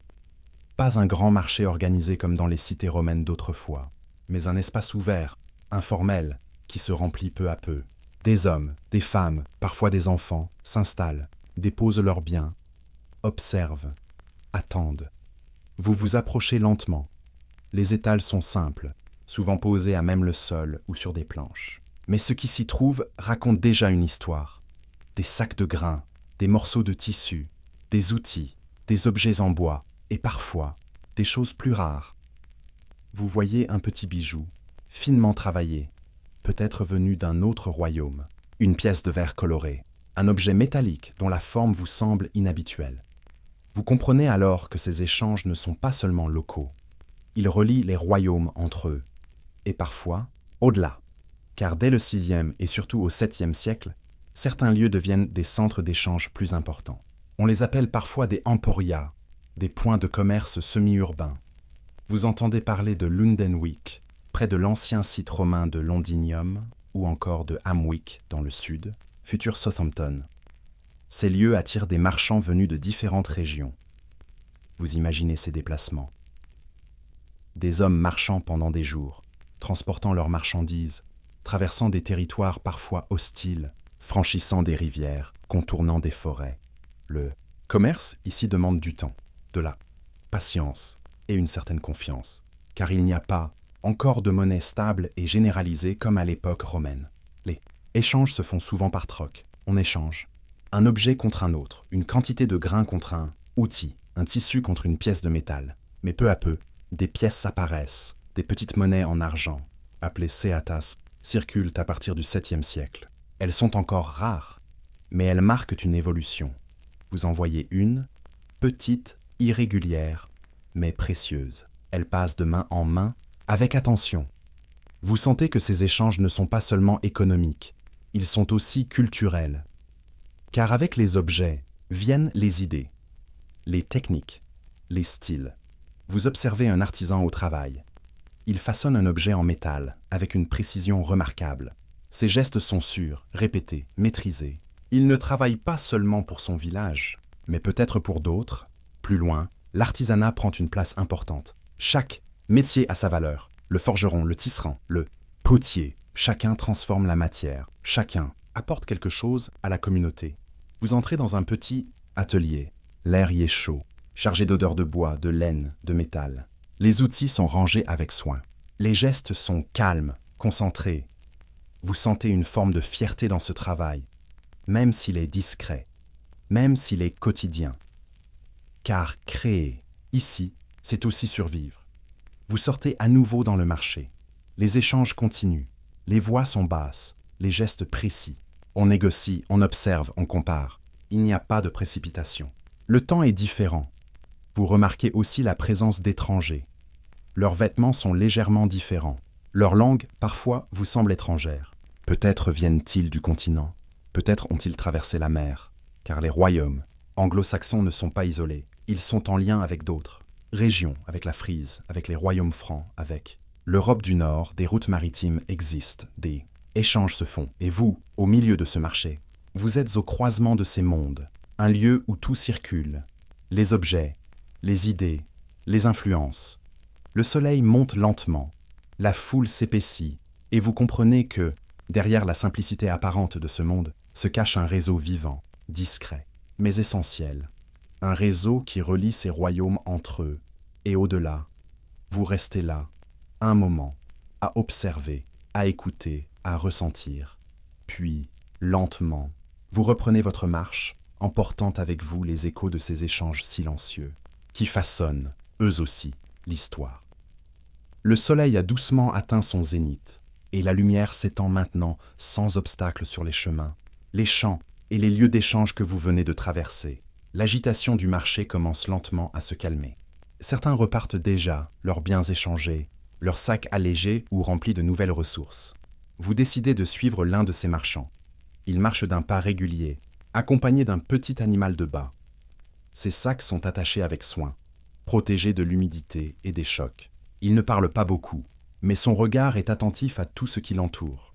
Car voyager, dans ce monde, demande une vigilance constante. Vous quittez peu à peu les zones habitées pour entrer dans des chemins plus étroits, bordés de haies, puis dans des sentiers forestiers. La lumière filtre à travers les branches, créant des zones d'ombre et de clarté qui se déplacent lentement. Avec le vent, le marchand connaît le chemin, il sait où s'arrêter ou éviter où passer, discrètement, car toutes les routes ne sont pas sûres. Vous comprenez que le commerce implique aussi un certain risque. Des groupes peuvent attaquer, des territoires peuvent être hostiles, les frontières, comme vous l'avez déjà ressenti, ne sont jamais clairement définies. Et pourtant, les échanges continuent, parce qu'ils sont nécessaires. Vous arrivez, après plusieurs heures de marche, dans un autre lieu d'activité, moins ouvert qu'un marché, mais tout aussi vivant, un centre artisanal, peut-être proche d'un ancien site romain ou d'un point stratégique entre plusieurs royaumes. Ici, les artisans sont regroupés. Le bruit est différent, plus constant, plus dense. Vous entendez le martèlement du métal, le frottement des outils, le souffle du feu dans les forges. L'air est plus chaud, chargé d'odeurs variées. Bois brûlé, cuir, laine, un métal chauffé. Vous entrez dans cet espace avec lenteur. Chaque atelier a sa fonction. Un homme travaille le cuir, transformant des peaux en vêtements, en sacs, en protection. Ses mains sont fermes, habituées. Le cuir craque légèrement sous ses doigts. Plus loin, une femme teint des tissus. Elle plonge la laine dans une préparation chaude, mélange de plantes et de pigments. Les couleurs sont profondes, rouge, brun, parfois des teintes plus rares. Obtenues avec difficulté, ces couleurs ne sont pas seulement esthétiques. Elles indiquent parfois un statut, une appartenance, une richesse. Vous vous approchez d'un autre atelier. Un orfèvre sont travaillés, minutieux, presque silencieux. Ils façonnent de petits objets, des broches, des fibules, des éléments décoratifs. Le métal brille doucement à la lumière du feu. Vous comprenez que ces objets ont une valeur particulière, ils ne sont pas nécessaires à la survie. Mais ils sont importants, ils marquent une identité, une position. Ils sont parfois offerts, échangés, transmis. Vous observez les interactions entre les artisans. Ils échangent des techniques, des idées, des matériaux, car aucun ne travaille totalement seul. Le réseau que vous avez commencé à percevoir au marché se prolonge ici, plus discret, mais tout aussi vivant. Vous entendez parler de routes maritimes, de bateaux qui partent vers le continent, vers les terres des francs points verts, les côtes de la mer du Nord. Ces voyages sont longs, incertains, mais ils permettent d'apporter des matériaux rares, du verre, des métaux, parfois même des objets déjà façonnés. Et ces objets, en arrivant ici, sont intégrés, transformés, réinterprétés. Vous comprenez alors que l'artisanat anglo-saxon n'est pas figé, il évolue, il s'adapte, il absorbe des influences, tout en conservant ses propres formes. Le soleil commence lentement à descendre. Les activités se calment peu à peu. Les artisans rangent leurs outils, nettoient leurs espaces. Le feu diminue, la lumière devient plus douce. Vous sortez de cet espace et vous regardez une dernière fois ces lieux de création. Vous ressentez une forme de respect pour ces gestes répétés, pour cette patience, pour cette capacité à transformer la matière en objets utiles, mais aussi porteurs de sens. Car dans ce monde, chaque chose a une histoire, chaque objet a un parcours, et chaque échange laisse une trace. Vous reprenez votre marche, lentement. Le ciel se teinte de couleurs plus chaudes, et vous comprenez que, derrière les royaumes, les guerres, les croyances, il y a aussi ces mains qui fabriquent, qui échangent, qui construisent et qui, sans bruit, participent à façonner ce monde anglo-saxon que vous continuez d'explorer, pas à pas. La lumière du matin est différente aujourd'hui, plus froide, plus tranchante. Le vent, lui aussi, semble avoir changé. Il vient de la mer, chargé d'une humidité plus vive et d'une tension que vous ne pouvez pas encore nommer, mais que vous ressentez profondément. Vous vous tenez à nouveau près du littoral. Les vagues viennent frapper la plage avec régularité, comme elles l'ont toujours fait. Les oiseaux tournent dans le ciel, les herbes ondulent sous le souffle du vent. Et pourtant, quelque chose trouble cette apparente continuité. Un pressentiment, une rupture à venir. Nous sommes à la fin du 8e siècle, et une date, bientôt, va marquer les mémoires, l'an 793. Vous ne le savez pas encore, mais vous êtes sur le point d'assister à un événement qui changera profondément l'équilibre des royaumes anglo-saxons. Vous marchez le long de la côte, puis vous vous dirigez vers un lieu que vous avez déjà entrevu. Lindisfarne. Cette île paisible, ce centre spirituel, ce refuge de silence et de prière, tout semble calme. Les moines vaquent à leurs occupations. Certains prient, d'autres écrivent, d'autres encore travaillent en la terre. Le rythme est lent, régulier, presque hors du temps. Et puis, un son, lointain, presque confondu avec le vent, mais différent. Vous vous tournez vers la mer, et vous les voyez. Des silhouettes sombres, allongées, glissant sur l'eau, des bateaux, mais pas comme ceux que vous avez vus jusqu'ici. Plus longs, plus rapides.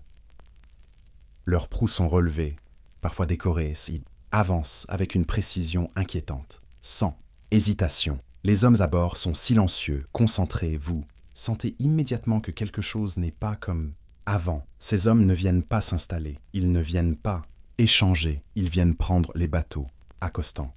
Les hommes descendent, rapides, organisés, armés. Ceux sont les Vikings, venus de Scandinavie. Vous entendez leurs pas sur le sol, leurs cris, leurs ordres. Le calme de Lindisfarne est brisé en un instant. Les moines sont surpris, désorganisés. Ils ne sont pas préparés à cela. Ce n'est pas une bataille. C'est un raid. Courte, brutale, ciblée. Les objets précieux sont pris. Les bâtiments sont pillés. Certains hommes sont capturés.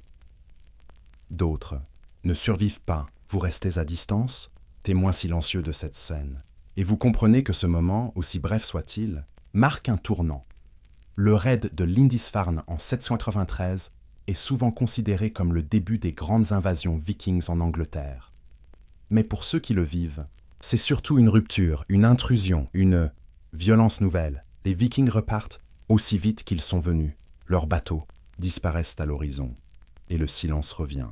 Mais ce n'est plus le même silence, il est lourd, chargé. Vous vous approchez lentement, les traces sont visibles, les objets déplacés, les visages marqués.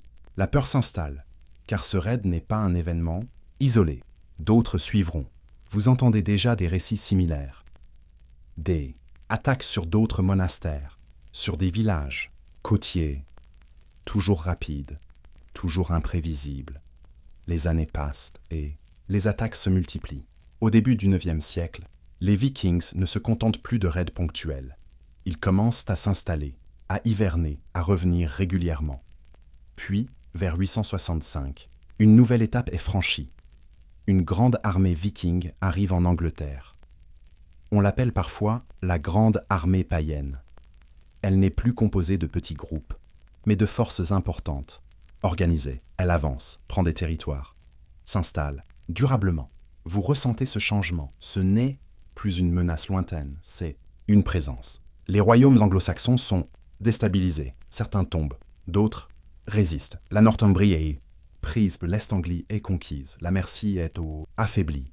Les équilibres que vous avez observés jusqu'ici sont bouleversés. Vous marchez dans ce monde qui change à nouveau, comme au temps de la chute de Rome. Mais cette fois, la transformation est plus rapide, plus visible, plus brutale. Le vent souffle, toujours. Mais il semble porter avec lui des échos nouveaux, des voix venues du nord, des chants inconnus. Et vous comprenez que ce que vous venez de voir n'est que le début d'une nouvelle ère, une ère de conflits, de rencontres, de transformations profondes. Vous restez un instant face à la mer, et dans le bruit des vagues. Vous entendez déjà les prochains départs, les prochaines arrivées. Le monde anglo-saxon y vient de basculer. Le vent continue de souffler, plus froid, plus chargé qu'auparavant, comme s'il portait avec lui les échos de ses voiles venus du nord. Vous marchez à nouveau à travers les terres anglo-saxonnes, mais rien n'est tout à fait pareil. Les villages que vous traversez semblent plus silencieux, plus attentifs. Les regards se tournent plus souvent vers l'horizon, vers les rivières, vers la mer. On écoute davantage. On parle moins fort. Une inquiétude diffuse s'est installée dans le quotidien, car les raids que vous avez observés ne sont plus des événements isolés. Ils deviennent une habitude, une menace constante. Au fil des années, surtout après le choc de 793, les attaques vikings se répètent. Elles touchent d'abord les côtes, puis remontent les fleuves. Les rivières deviennent des routes d'invasion. Les bateaux longs, légers, capables de naviguer en eau peu profonde, permettent aux vikings de pénétrer profondément dans les terres.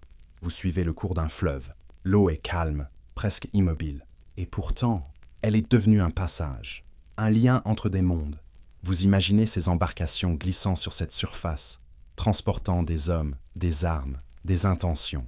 Vers le milieu du IXe siècle, tout s'accélère. En 865, comme vous l'avez entrevu, une grande armée viking arrive sur les côtes de l'Est-Anglie. Ce n'est plus un raid, c'est une campagne, une installation.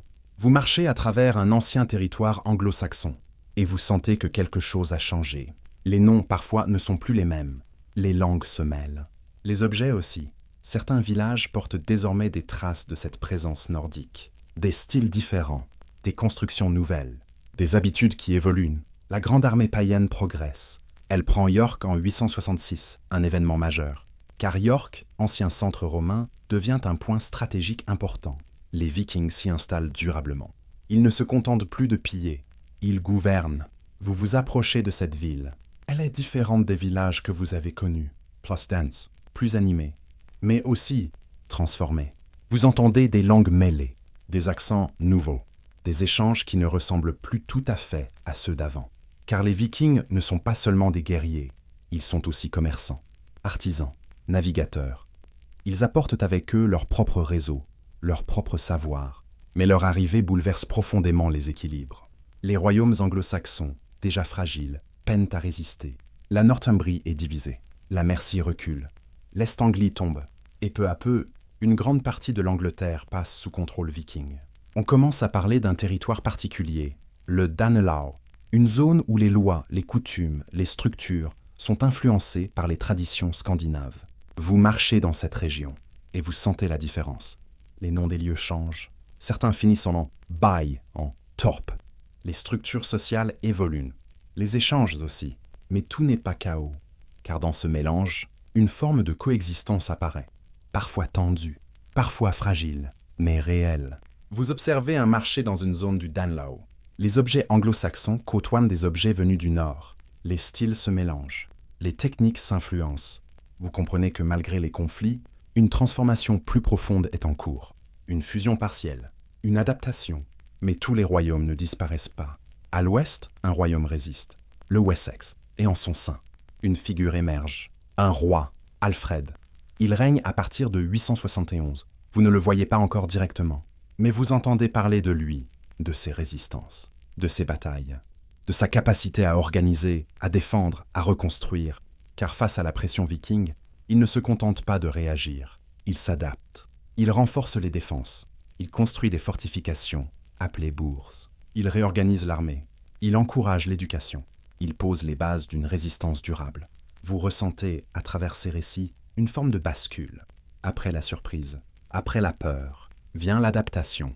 Le monde anglo-saxon ne disparaît pas. Il change, il apprend, il se transforme. Le soleil commence à descendre lentement. Les ombres s'allongent et vous vous tenez au cœur de ce monde en mutation, entre deux cultures, entre deux forces, entre destruction et reconstruction. Le vent souffle encore, mais il ne porte plus seulement la peur. Il porte aussi les premiers signes d'un nouvel équilibre, un équilibre fragile, mais possible. Et vous continuez votre marche doucement, à travers cette terre qui, une fois encore, apprend à se redéfinir. Le vent s'est adouci. Il ne porte plus tout à fait la même tension qu'auparavant. Comme si, après les tempêtes venues du nord, quelque chose cherchait à se stabiliser. Vous marchez à travers les terres du sud, là où les collines sont plus douces, les chemins plus fréquentés, et où un royaume, peu à peu, s'affirme face au bouleversement, le Wessex. Vous sentez rapidement que ce territoire est différent, non pas épargné par les invasions, mais transformé par la manière dont il y a répondu. Les villages que vous traversez sont plus organisés. Les chemins semblent mieux entretenus. Et surtout, vous remarquez des structures nouvelles, des fortifications, des enceintes de terre et de bois, des lieux conçus non seulement pour vivre, mais pour se protéger. On les appelle des burgs. Vous vous approchez de l'un d'eux. De l'extérieur, il ressemble à une élévation de terre, renforcée par des palissades. À l'intérieur, des habitations, des espaces de stockage, parfois même des ateliers. C'est un refuge, mais aussi un centre d'activité. Ces structures ne sont pas là par hasard. Elles font partie d'un système, d'une stratégie. Et derrière cette organisation, une figure se dessine. Un roi, Alfred. Il monte sur le trône du Wessex en 871, dans un contexte difficile. Les Vikings sont déjà bien installés dans plusieurs régions. Les défaites ont été nombreuses, les pertes importantes. Et pourtant, il tient. Vous marchez vers un de ces centres de pouvoir. L'atmosphère est différente de celle que vous avez connue dans les grandes salles du passé. Toujours en bois, toujours éclairée par le feu, mais plus structurée, plus ordonnée. Vous ressentez une forme de rigueur. Alfred n'est pas seulement un chef de guerre, il est aussi un organisateur, un penseur, un homme qui observe, qui apprend, qui adapte. Vous entendez parler de ses premières années de règne, des combats difficiles, des moments où tout semblait perdu, notamment autour de 878, lorsqu'il est contraint de se retirer dans les marais d'Athelney, un lieu isolé, presque invisible, où il se cache, se regroupe, se prépare. Vous imaginez cet endroit, l'eau stagnante, les roseaux, le silence, un roi en retrait, mais pas vaincu, car c'est de là qu'il revient, qu'il rassemble ses forces, qu'il affronte à nouveau les Vikings, et cette fois, il gagne. La bataille d'Eddington, en 878, marque un tournant. Le chef viking Guthrum est vaincu, un accord est conclu. Guthrum accepte le baptême, et un traité est signé. Il fixe des limites. Des zones. C'est à partir de là que le Danelaw se stabilise, et que le Wessex peut respirer. Mais Alfred ne s'arrête pas là. Vous le comprenez en observant les transformations autour de vous. Les burgs ne sont pas seulement des refuges, ils sont reliés entre eux, par des routes, par des systèmes de communication. Chaque habitant a un rôle, une responsabilité. La défense devient collective, organisée. Vous sentez que ce royaume ne repose plus seulement sur la loyauté personnelle, mais sur une structure plus large, plus durable. Alfred s'intéresse aussi à l'éducation, à la transmission. Il encourage la traduction de textes en vieil anglais. Il souhaite que les savoirs soient accessibles. Compréhensible. Vous entrez dans un espace plus calme, un lieu où l'on lit, où l'on écrit. Les moines sont là, mais aussi d'autres hommes, formés, instruits. C'est une évolution importante, car le savoir devient un outil de pouvoir, de cohésion, point d'identité. Vous comprenez alors que ce que fait Alfred dépasse la simple résistance. Il construit. Il pose les bases de quelque chose de plus vaste, une unité, encore fragile, encore partielle, mais réelle. Vous sortez du burg. Le soleil est haut dans le ciel. Les activités continuent. Mais vous ressentez une différence, une confiance, discrète, mais présente. Le Wessex n'est plus seulement un royaume parmi d'autres, il devient un centre, un point d'appui. Et vous, en marchant à travers ces terres, vous avez le sentiment d'assister à une transition. Après les divisions, après les invasions, quelque chose commence à se rassembler, lentement, mais sûrement. et le vent, cette fois, semblent accompagner ce mouvement. Le jour décline lentement, comme s'il accompagnait lui aussi cette transition que vous ressentez de plus en plus nettement. La lumière devient plus chaude, plus douce, et les ombres s'étirent sur les chemins que vous parcourez. Vous êtes toujours dans les terres du Wessex, mais quelque chose a changé dans votre perception. Ce n'est plus seulement un royaume qui résiste, c'est un royaume qui influence, qui attire, qui transforme. Après la victoire d'Alfred en 878 et la stabilisation des territoires face aux Vikings, une nouvelle phase commence, moins visible que les batailles, mais tout aussi décisive. Une phase de consolidation. Vous marchez à travers un réseau de burhs, ces fortifications que vous avez déjà observées. Mais maintenant, vous comprenez mieux leur rôle. Elles ne sont pas isolées. Elles forment un maillage, une structure pensée pour protéger, mais aussi pour organiser la vie. Chaque communauté est reliée à une autre. Chaque territoire a sa fonction. Et cela change profondément la manière dont les habitants vivent et se perçoivent. Vous sentez une forme d'appartenance plus large. On n'est plus seulement du village. On est du Wessex, point. C'est discret, mais réel.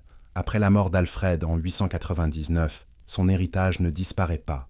Il est repris, prolongé, par ses descendants. Vous entendez parler de son fils, Édouard l'Ancien, qui règne à partir de 899. Il continue le travail engagé, renforce les défenses, étend l'influence du Wessex vers les territoires du Danelaw, mais il n'est pas seul. Sa sœur, Æthelflæd, joue un rôle essentiel. Vous vous dirigez vers la Mercie, un territoire autrefois puissant, affaibli par les invasions, mais toujours stratégique. Et là, vous sentez une présence particulière, une autorité différente. Æthelflæd, appelée parfois la Dame des Merciens, gouverne cette région avec une efficacité remarquable au début du Xe siècle. Elle construit elle aussi des fortifications. Elle mène des campagnes. Elle reprend des territoires aux Vikings. Vous imaginez cette femme, calme, déterminée, respectée. Dans un monde dominé par des figures masculines, elle s'impose par ses actions, par sa constance. Et grâce à cette coopération, entre le Wessex et la Mercie, quelque chose de nouveau émerge, une coordination, une stratégie commune. Vous marchez à travers des terres récemment reconquises. Les traces du Danelaw sont encore visibles, dans les noms, dans les objets, dans les habitudes. Mais elles se mêlent désormais à d'autres influences. Une forme d'unification commence. Pas par la force brute, mais par une progression continue. Une intégration. Après Édouard, un autre nom apparaît. Æthelstan. Il règne à partir de 924 et avec lui, une étape supplémentaire est franchie. Vous avancez vers le nord, vers des territoires qui, autrefois, échappaient encore à cette influence, et vous sentez que quelque chose se joue. En 927, Æthelstan parvient à prendre le contrôle de York, un événement majeur, car York était un centre viking important. Sa prise marque une avancée décisive. Pour la première fois, un roi contrôle une grande partie de ce qui deviendra l'Angleterre. Vous ressentez le poids de ce moment. Ce n'est pas encore une unité parfaite, mais c'est un tournant. Æthelstan est parfois considéré comme le premier roi d'Angleterre, pas dans le sens moderne, mais dans cette idée d'un territoire unifié, gouverné, structuré. Vous entrez dans une grande salle. L'ambiance est différente de celle que vous avez connue au début de ce voyage. Plus stable, plus organisée. Les décisions semblent s'inscrire dans une continuité. Les lois commencent à être codifiées. Les relations entre les régions sont plus claires. Vous comprenez alors que ce processus d'unification ne se fait pas en un jour. Il est le résultat de décennies, de résistance, d'adaptation, de choix. Et vous en avez été témoin, depuis les premiers villages, les royaumes fragmentés, les invasions, les reconstructions, jusqu'à ce moment où quelque chose se rassemble. Le soleil est maintenant bas, la lumière devient orangée, et vous vous tenez au cœur de cette transformation. Vous sentez que ce monde anglo-saxon, que vous avez vu naître, évoluer, lutter, est en train de devenir autre chose, plus vaste, plus structuré, presque une nation. Mais vous savez aussi que cette histoire n'est pas terminée, car d'autres événements viendront, d'autres bouleversements. Et déjà, au loin, une nouvelle ombre se profile. Mais pour l'instant, vous restez là, dans ce moment suspendu, où tout semble, enfin, trouver un certain équilibre. Le ciel est couvert ce matin. Une brume légère s'étend sur les collines, comme un voile posé sur le paysage. Et vous ressentez immédiatement une atmosphère différente. Plus calme peut-être, mais aussi plus lourde, comme si l'histoire elle-même ralentissait, consciente d'approcher d'un tournant décisif. Vous marchez à travers des terres désormais plus unifiées qu'au début de votre voyage. Les anciens royaumes anglo-saxons, autrefois divisés, rivaux, instables, ont peu à peu été rassemblés. Le Wessex a imposé son influence. Les territoires du Danelaw ont été intégrés. Les structures se sont consolidées. Et pendant un temps, une forme d'équilibre semble s'être installée. Mais cet équilibre reste fragile.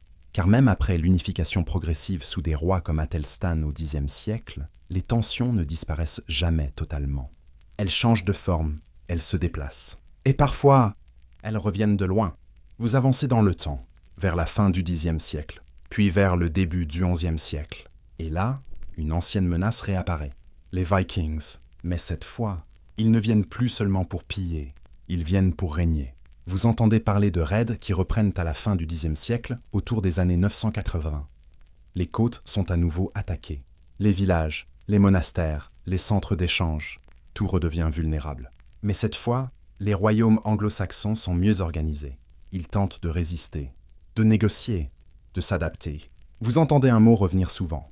Danegeld, un tribut, une somme d'argent versée aux Vikings pour acheter la paix. C'est une solution, mais une solution fragile, car elle encourage parfois de nouvelles attaques. Vous marchez à travers un village. Les habitants parlent à voix basse. Certains se souviennent des anciennes invasions. D'autres n'ont connu que cette période plus stable et découvrent l'inquiétude.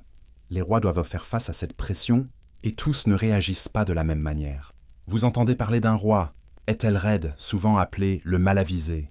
Il règne à partir de 978. Son règne est long, mais difficile. Les décisions sont parfois hésitantes, les stratégies incertaines. Et les attaques vikings se poursuivent, s'intensifient. Puis, au début du XIe siècle, une nouvelle figure émerge. Un chef viking, un roi, Knut.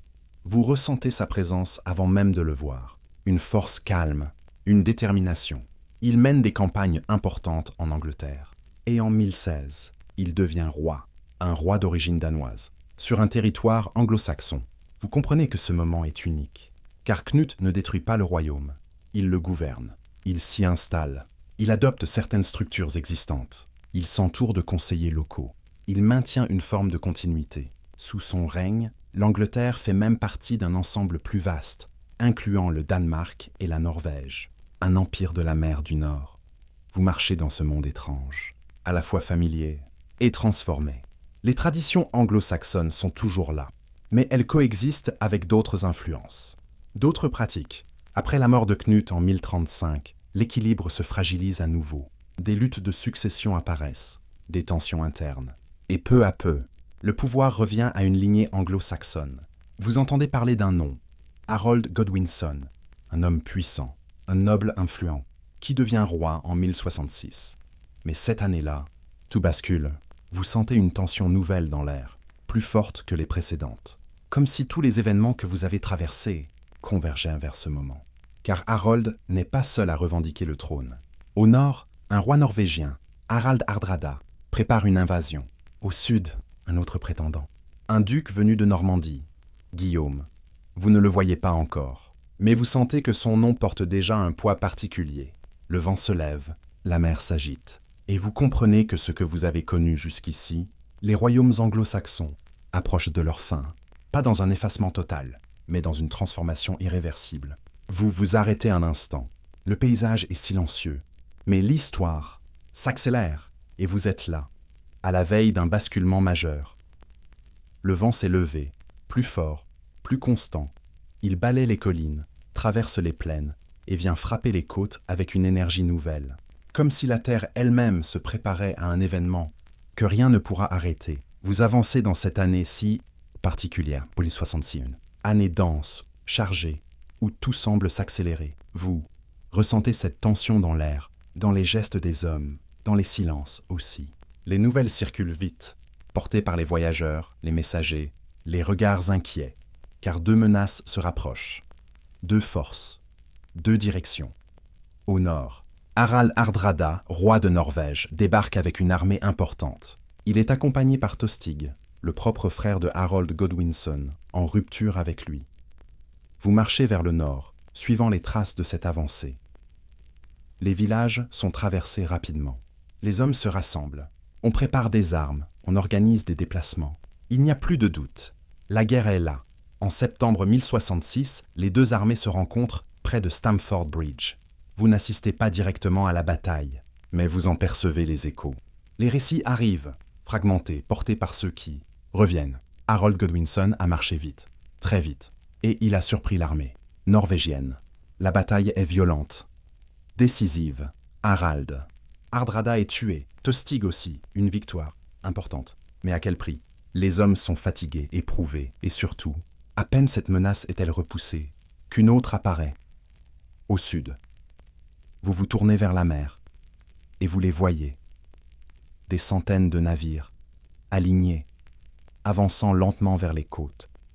C'est Guillaume, duc de Normandie. Il a attendu, observé, et maintenant, il arrive.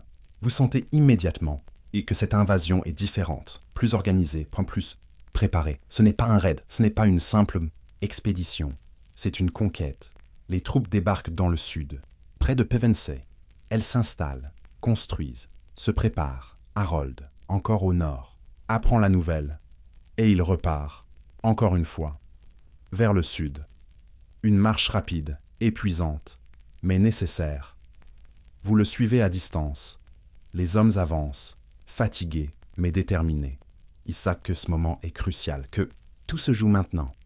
Le 14 octobre 1066, les deux armées se rencontrent, près d'un lieu que l'on appellera plus tard Hastings. Vous vous tenez à l'écart, mais vous ressentez tout, la tension, le silence avant le choc, les lignes qui se forment, les boucliers qui s'alignent. La bataille commence, elle est longue, plus longue que celle que vous avez vue. Auparavant, plus structurée, plus intense. Les anglo-saxons forment un mur de boucliers, solides, résistants. Ils tiennent longtemps. Mais les Normands sont organisés, flexibles. Ils utilisent des tactiques différentes. Ils feignent des retraites. Ils attirent, ils reviennent, et peu à peu, le mur se fissure, les lignes se brisent, le désordre s'installe. Et au cœur de cette bataille, Harold tombe. Les circonstances exactes se perdent dans les récits. Une flèche, un coup, mais ce qui compte, c'est le résultat. Le roi est mort, et avec lui, une époque. Le silence qui suit est lourd, profond. Vous regardez le champ, les traces, les corps, les objets abandonnés, et vous comprenez que ce moment marque une fin, pas seulement celle d'un roi, mais celle des royaumes anglo-saxons tels que vous les avez connus. Guillaume avance, il prend le pouvoir, il se fait couronner roi d'Angleterre à Londres. En décembre 1066, un nouveau monde commence.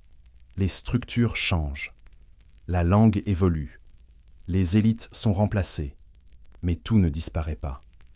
Car sous cette nouvelle couche, les racines anglo-saxonnes restent présentes, dans les villages, dans les terres, dans les habitudes.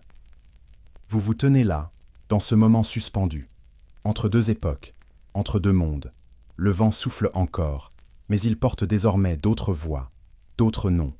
Et vous, lentement, vous commencez à revenir, à quitter ces terres, à laisser derrière vous ces siècles d'histoire. Mais quelque chose reste, une impression, un souvenir, celui d'avoir marché, pas à pas, dans les pas des royaumes anglo-saxons.